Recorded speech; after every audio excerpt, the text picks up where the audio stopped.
The largest The largest jewelry heist in U.S. history. $100 million in diamonds, gone without a trace. 2 guards, 1 truck stop, 27 minutes. In the dead of night, just outside of Los Angeles, California, a Brinks truck carrying some of the most valuable jewelry in America was quietly robbed, and no one saw a thing. No alarms, no witnesses, no suspects. So, how did it happen? And who was behind one of the most perfectly executed heists in US history? Well, that story starts before the truck even left the parking lot.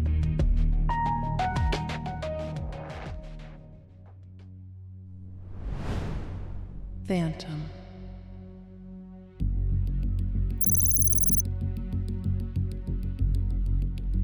Just a few hours before the heist, the Brinks truck was parked outside of an upscale jewelry show in San Mateo, just south of San Francisco. These events are common in the high-end gem industry. Vendors set up booths to showcase millions in diamonds, gold, and rare gems. But there's one thing that everyone in this business knows. These places are magnets for criminals. Smash and grabs are quite common, and even international theft crews have been known to stalk these events. Vendors and security are always on high alert.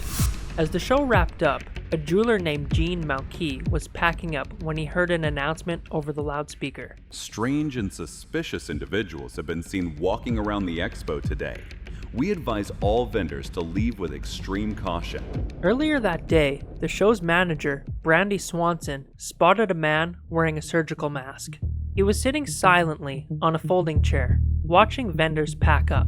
When she approached him, he immediately ran. She chased him down, and when she caught up to him, he claimed to not speak English and couldn't answer any of her questions.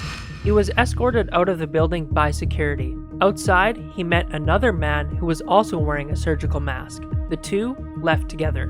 Brandy informed the Brinks guards about what happened, and strangely, they seemed unconcerned. That confused her, but we'll talk more about that later. The drivers of the truck were James Beatty and Tandy Motley. Once vendors finished packing, they began loading the trailer. In total, there were 73 bags, weighing between 70 and 100 pounds each. All of them were identically wrapped in orange plastic with no markings. The only way to tell them apart were color-coded tags representing the value of contents. These tags will be important later on. Oddly, Brinks chose a semi-truck with an unarmored trailer to haul the goods. Their reason? A standard armored truck wouldn't fit all of the 73 bags. The only security on the trailer was a basic padlock. While they were loading, both James and Tandy noticed a man watching them from a nearby vehicle. They weren't sure if it was the same man who had been escorted out of the building earlier, so they didn't confront him. Instead, they reported the incident to the other Brinks employees, and they were told no extra precautions were needed. Other vendors also spotted strange activity that day. One dealer who had stepped outside for a break saw a vehicle with tinted windows and no license plates.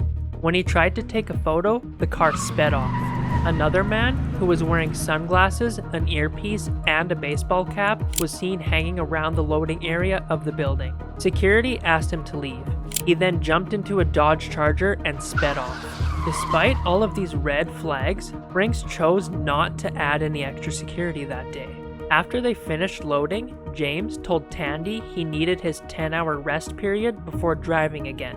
This is required by law for all truck drivers. Tandy agreed to drive the truck to Pasadena, where the next jewelry show would be held. They originally claimed that they left San Francisco at midnight, but later, that timeline doesn't add up.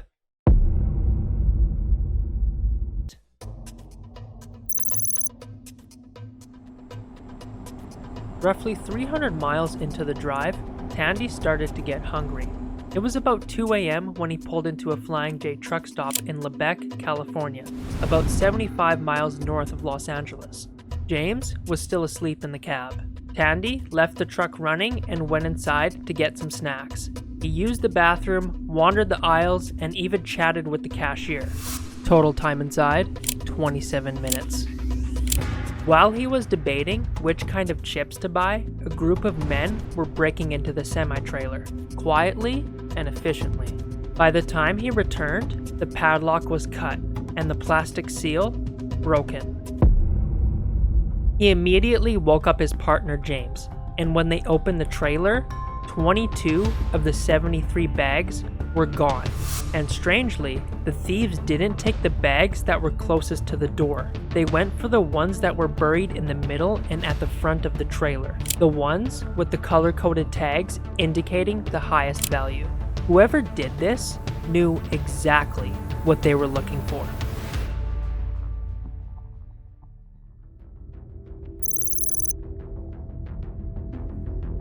Brinks' head office was notified immediately, along with the Los Angeles County Sheriff's Department. Law enforcement arrived on the scene quickly, and they had a lot of questions. James and Tandy originally claimed that they had left San Francisco at midnight, but if that were true, Tandy would have had to drive 300 miles in under 2 hours, averaging a speed of over 150 miles per hour. That's impossible. Later, they changed their story and said that they left around 8:30 p.m. But that wasn't the only inconsistency. Tandy said that he didn't wake James at the truck stop because his rest time wasn't up yet. But James claimed that he entered the sleeper of the truck at 3:40 p.m. that afternoon. That would have given him his full 10 hours of required rest by the time they arrived at the truck stop. Something wasn't adding up. The two also mentioned they suspected that they were being followed from San Francisco, but didn't see any vehicles doing so. Security footage from the truck stop wasn't of much help either. The cameras only covered the fueling area, not where the truck was parked. But one person who was at the truck stop at the time of the heist offered a clue. He claimed he heard a group of men speaking a foreign language, one that he didn't recognize. He said it wasn't Spanish, it was just different, and something about them felt off. Despite all of this, no arrests were made immediately. 8 months went by. Then, police executed search warrants on several properties to review some documents. Again, no arrests were made at that time, and they did not make any further comments on the case. Shortly after that, the FBI joined the investigation. This is when the trail really began to heat up.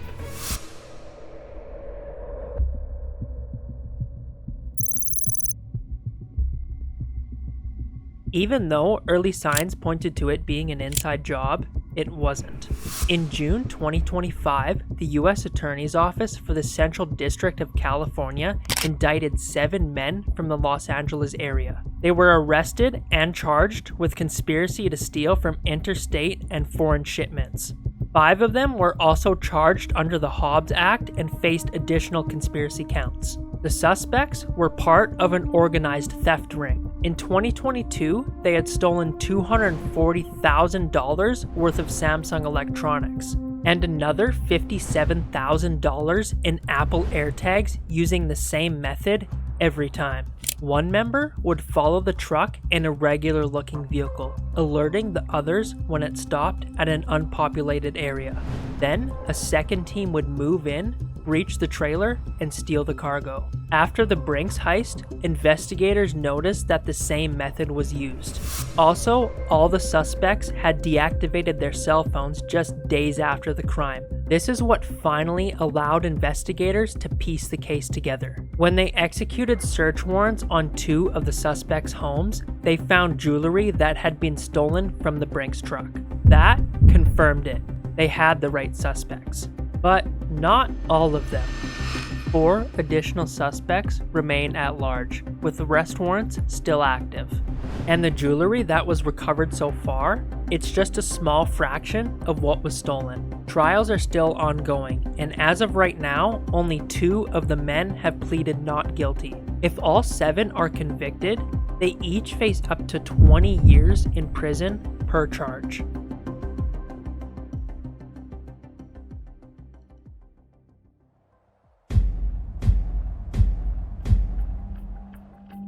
22 bags, $100 million.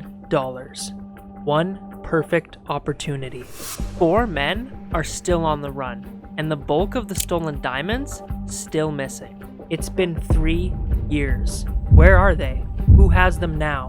Will the remaining suspects ever be found? Let us know what you think in the comments. And if you want to hear more stories like this, make sure you subscribe so that you don't miss the next one.